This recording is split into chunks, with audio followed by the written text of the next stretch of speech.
বিসমিল্লাহির রহমানির রহিম। আসসালামু আলাইকুম। আজ তৈরি করব ফুলঝুরি অথবা জামাই পিঠা। সেই পিঠা আপনাদের মাঝে শেয়ার করছি। পুরো ভিডিও জুড়ে রয়েছে টিপস অ্যান্ড ট্রিক্স। এটাকে জামাই পিঠা অথবা ফুলঝুরি পিঠা বলা যেতে পারে। দেখতে পাচ্ছেন হাতের সঙ্গে চাপ দিলে মস করে ভেঙে মিলে যাচ্ছে। মচমচা হবে এই জামাই পিঠা ও ফুলঝুরি পিঠা। তার জন্য নিয়েছি এখানে আমি মেজারমেন্ট কাপের 1.5 কাপ চালের গুঁড়া। আপনাদের কাছে যদি চালের গুঁড়াটা না থাকে তো আতপ চালটা একটু 2-1 ঘন্টার জন্য ভিজিয়ে রাখবেন, কিংবা পুলোর চালও ভিজিয়ে রাখে একটু ব্যাটার তৈরি করে নেবেন। এই যে আমি আতপ চালটা চালের গুঁড়োটা চেলে নিচ্ছি। অবশ্যই চালের গুঁড়া চেলে নিতে হবে, না চাললে ভিতরে লাঞ্চ থাকলে পিঠা কিন্তু ফুলবে না।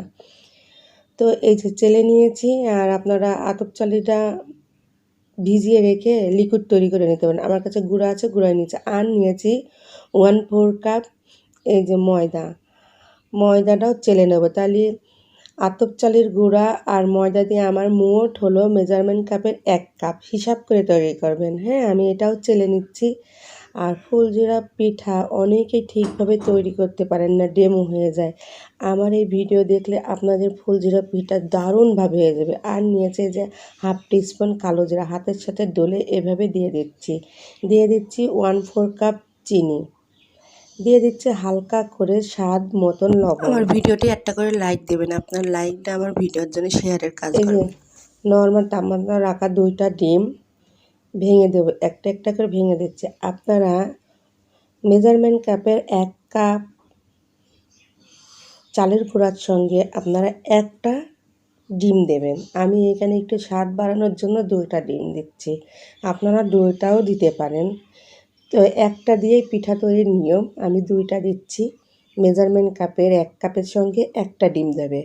এভাবে একটু মিলিয়ে আমি এই যে দেখতে পাচ্ছেন দিয়ে দিচ্ছি মেজারমেন্ট কাপের 1/4 কাপ পানি। অল্প অল্প করে দিয়ে একটা ব্যাটার তৈরি করে নেব।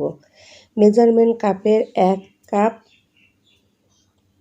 চালের গুঁড়া ও পানি যাবে মেজারমেন্ট কাপের 1/4 কাপ পানি। অল্প অল্প করে দিয়ে একটা ব্যাটার তৈরি করে নেবেন। পানি আর চালের গুঁড়ার আমি মেজারমেন্ট কিন্তু বলে দিলাম, আপনারা বাড়িয়ে কমিয়ে করে নিতে পারেন। পানির জায়গায় দুধও দিতে পারেন। চালের গুঁড়া কম করবেন করে এটা বাড়িয়ে কমিয়ে করে নিতে পারেন। আর এই যে আমি পুরো লিকুইডটা একটু ব্লেন্ডার করে নেব।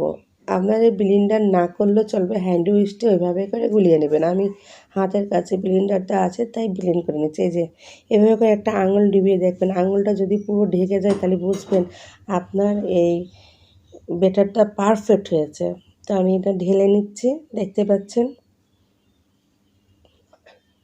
যারা কখনোই ফুলঝুরি পিঠা তৈরি করেননি তারাও খুব সহজে তৈরি করে নিতে পারবেন।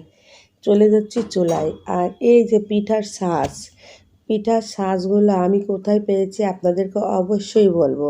পুরো ভিডিও জুড়ে রয়েছে টিপস অ্যান্ড ট্রিক্স।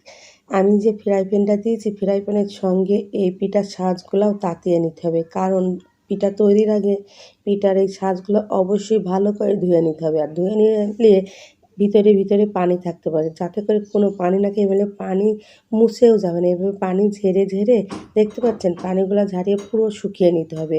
পিঠা তৈরির এই টিপসটা আমি আপনাদেরকে দিলাম, তা নাহলে তেলের সঙ্গে দিলে ওটা চটচট করে পিঠা তৈরি করতে পারবেন না।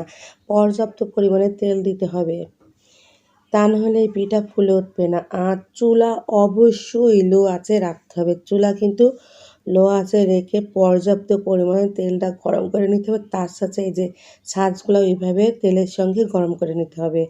আরও সামনে টিপস আছে, সঙ্গেই থাকবেন, মনে করবেন না যে হয়ে গিয়েছে। সামনে কিন্তু আমি অনেক টিপস দেবো, একটু স্কিপ করবেন না, পুরো ভিডিও জুড়ে রয়েছে টিপস অ্যান্ড ট্রিক্স। এই যে আমি এই ছাঁচ হাফ বেটারের সঙ্গে ডুবিয়ে গরম তেলের ভিতরে দিয়ে দিচ্ছি। একে 2টাই দিয়ে দেবো। আপনারা 4 রকম পিঠাই তৈরি করতে পারবেন। যত রকমের ডিজাইন তত রকমের ডিজাইন তৈরি করতে পারবেন। আমি এখানে 2টা আপনাদেরকে দেখিয়ে দিচ্ছি।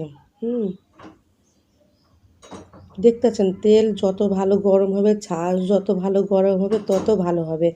আর পিঠা তৈরি করতে করতে আপনাদের এই সাজ খুবই গরম হয়ে যাবে, তখন কিন্তু আর এই পিঠা চামচ দিয়ে খুলে দেওয়া লাগবে না, একাই ছেড়ে যাবে। আপনাদেরকে সামনে দেখিয়ে দিচ্ছি, একটু চামচ দিয়ে এভাবে চারি সাইড রাউন্ড করে একটু ছাড়িয়ে দিলে পিঠা খুব সহজে উঠে যাবে, একটুও ভাঙবে না। ছিল একটু ছাড়িয়ে দেবেন চারি সাইড থেকে। আমি আপনাদেরকে দেখিয়ে দিচ্ছি, এভাবে পিঠা তৈরি করবেন, আপনার ফুলঝুরি পিঠা, জামাই পিঠা একটুও ভাঙবে না, খুব সুন্দরভাবে হয়ে যাবে, দেখতে পাচ্ছেন। আর আপনাদেরকে বলে, এই যে ছাঁচ, পিঠা তেলের থেকে নামাবেন না। তেল থেকে নামালে, আমি কিন্তু একটা নামিয়ে দিয়েছি, দেখতে পাচ্ছেন, ওটা দিয়ে কিন্তু আমি আর পিঠা তৈরি করব না।